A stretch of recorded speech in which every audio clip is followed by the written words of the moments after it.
Hey sweeties, how are you doing? Welcome to Nanyacim. If this is your first time of coming across this channel, sweetheart, kindly smash the subscribe button, turn on the notifications so you get notified each time I upload, and please give this video a thumb up. I appreciate you, and I want to say a very big thank you to every one of you for always coming back to watch my videos. You all are the very best. I am truly grateful. So today I want to ask, what really happened to Native American residential school? I really want to know. I took my time to make research to know how all this happened, and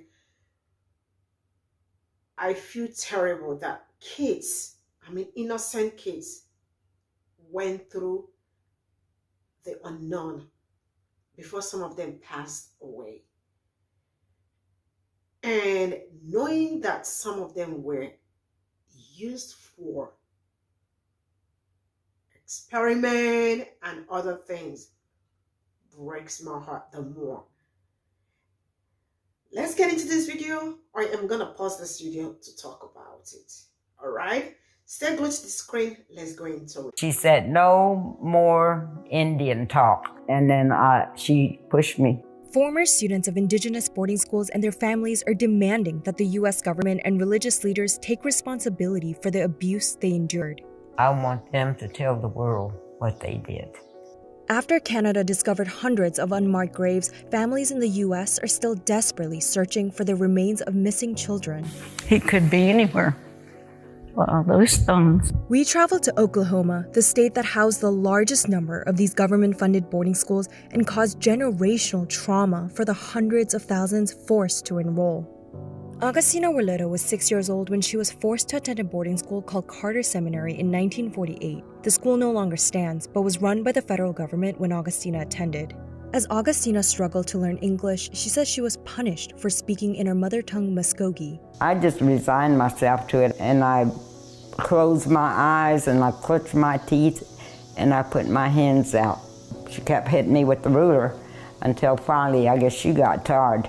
Then she said, "No more Indian talk." In recent decades, there have been allegations that physical and sexual abuse took place at these assimilation schools across the U.S. Augustina also recalls a fellow student facing consequences for walking outside of a single file line and wonders to this day where she may be. The schools came out of a period that many consider to be systemic cultural genocide against Native people. General Richard Henry Pratt founded the first so-called Indian boarding school in 1879 under the mission, "Kill the Indian, save the man." That school served as a model for the hundreds of assimilation schools that expanded across the U.S. and into Canada. What would you want to say to your brother who may be out somewhere here? We'll find you eventually.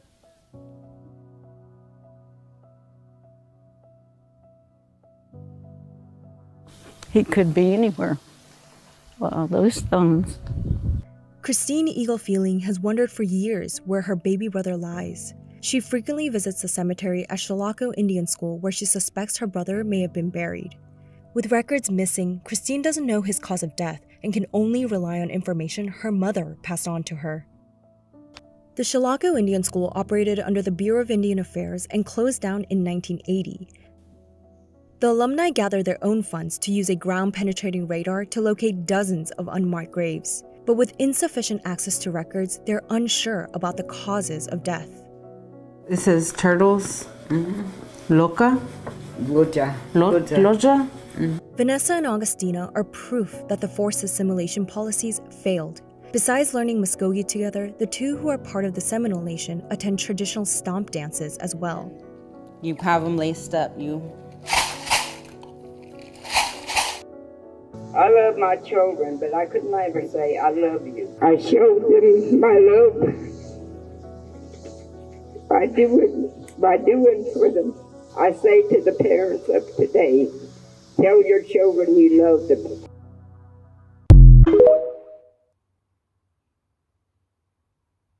A little graphic. It's going to be disturbing. A warning for the room. News of a gruesome discovery. It is a jaw bone fragment of a child between the ages of 4 and 6. The bone fragment has been aged to be about 125 years old. The LeBret Residential School opened here 139 years ago. This is physical evidence, physical proof of an unmarked grave. This site and many other sites. The bone, verified by the Saskatchewan Coroner Service, was brought to the room in this box. That same child would have been someone's parent, grandparent, and chapan, but never got the chance to live life and experience it. Star Blanket Cree Nation has been searching for unmarked graves since November 2021. The remains were found during a site search, but community leaders believe they were brought to the surface by gophers. When the gophers were excavating their new tunnel systems in there, they would run into bone fragments, they would bring them up, and they would just kind of deposit them on the ground. The bone is the first verified human remains at a residential school ground since 2021. Tecumloops to Shequetmik near Kamloops discovered a child's tooth and rib bone, sparking a widespread search for unmarked graves. For our family, is validation that we always knew something was like that here. The further pain that our people are going through and have went through. Yeah, so by seeing and not seeing, but knowing that they were human remains, it's just unfathomable or unthinkable. Chief Michael Starr says he will consult with his community on how to honor the remains and the child whose death will be mourned more than a century later. Sam, while searching for the unmarked graves, what else did the First Nation find? Well, they searched all around the school here, including behind me, and they used that ground-penetrating radar and found 2,000 anomalies in the ground. Now, those could be unmarked graves, but they also say we're in a valley here, so that could be from thousands of years ago when the glaciers carved out this valley, leaving rock sediments in different formations. They also found evidence of underground rooms. Now, they haven't opened those yet, but survivors shared stories today of similar rooms when they were here at the school that included furniture and medical equipment. They're eager to get to those, perhaps with archaeologists. They do say, though, if they find unmarked graves here, they're going to leave them be. Adrian? All right, Sam. I mean, now, while making research, I was able to gather some things, and then while reading that, I was like, something is a little bit sketchy about the school already before the whole thing happened. And it's like families were forced to send their children to these schools by government and the Catholic Church. By 1926, nearly 83% of all Native children were enrolled in one of these schools, right? Children were meant to eliminate their entire cultural identities. Who sends a child to a school where his or her cultural identity will be forgotten? Schools cut the braids, had them wear uniforms, remove traditional food from their diets, and even sign them new white names. How? How do you change someone's name to another name? After reading all this, I mean, I feel like this was a planned work, because there is nothing anybody would tell me that this was not mastermind. And it was not until 1978, when the Indian Child Welfare Act passed, that Native American parents could even have a legal say as to whether their children could attend or not. And then there is something else that caught my eyes while making the research. They said that many children were beaten, starved, molested, or even murdered, and buried right at the same grounds of the school. Many parents were never given a proper reason for their death, and were often told it was illness. Who buries somebody's child without letting the person know what happened to the person's child? Holy moly. Many children are still missing, with no explanation given. It wasn't until the graves started to be discovered, both in the United States and Canada, that there was any real recognition that it had ever occurred. I mean, the world is just a very terrible place. And it's just horrible that some people are very unfortunate to experience this. All right, let's get into this because we still have more to see. Let's get into it and then we'll come back to talk about it. All right?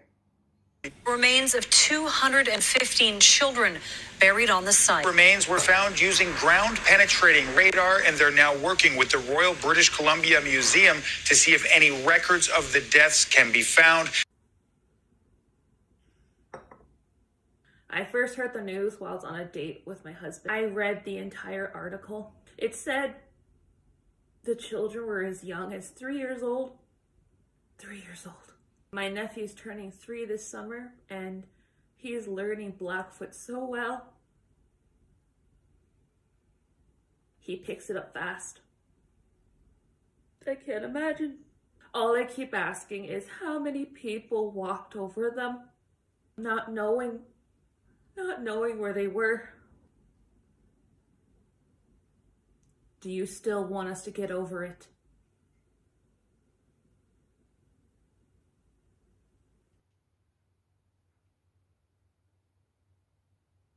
They absolutely want you to get over it.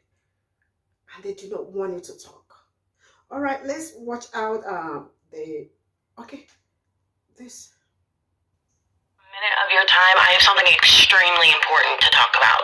I know that right now we're all fighting for our basic human right, water, by fighting Enbridge.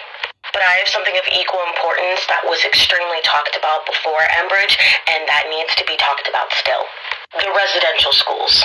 5,000 children have been found in Canada. They actually stopped counting at 5,000. And the search in America hasn't even started.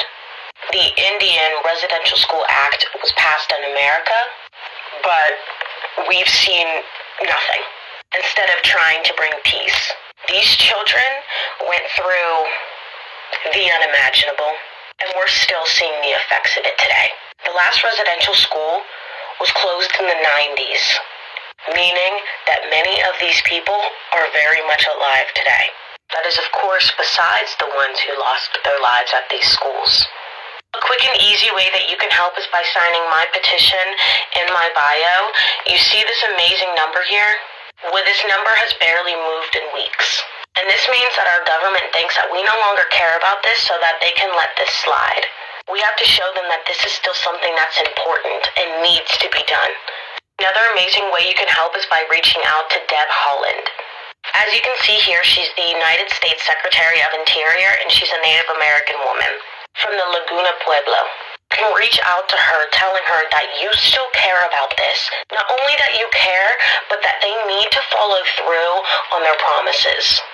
They're so worried about creating and preventing conflicts with other countries, but not something that can create peace within our own country and within the First Nations people. This is extremely important, and all of these things will only take a few minutes. They help in humongous ways. Thank you for listening. I can't imagine what it would feel like to have my kids taken away. Why does this man always pretend like he cares? It's 2021 and there are still Native communities without access to clean drinking water. They're still uncovering hundreds of dead bodies of children from residential schools. There are still thousands of Indigenous women going missing and murdered and being sexually assaulted by the police. It's Canada Day today and I can hear the fireworks outside and I'm so confused what they're celebrating.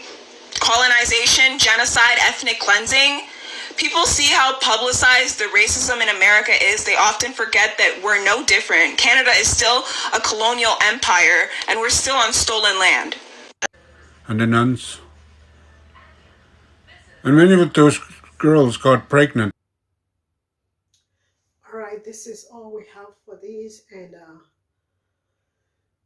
let me know what you all think in the comment section. And man, some things are just so horrible and so hard It's really so hard for me to talk about this. But then it is what it is. Did it happen? It did happen. And they actually, some people really want you to get over some something. They want them to get over it. Anyways, let me know what you all think in the comment section and see you all in my next video. Bye for now.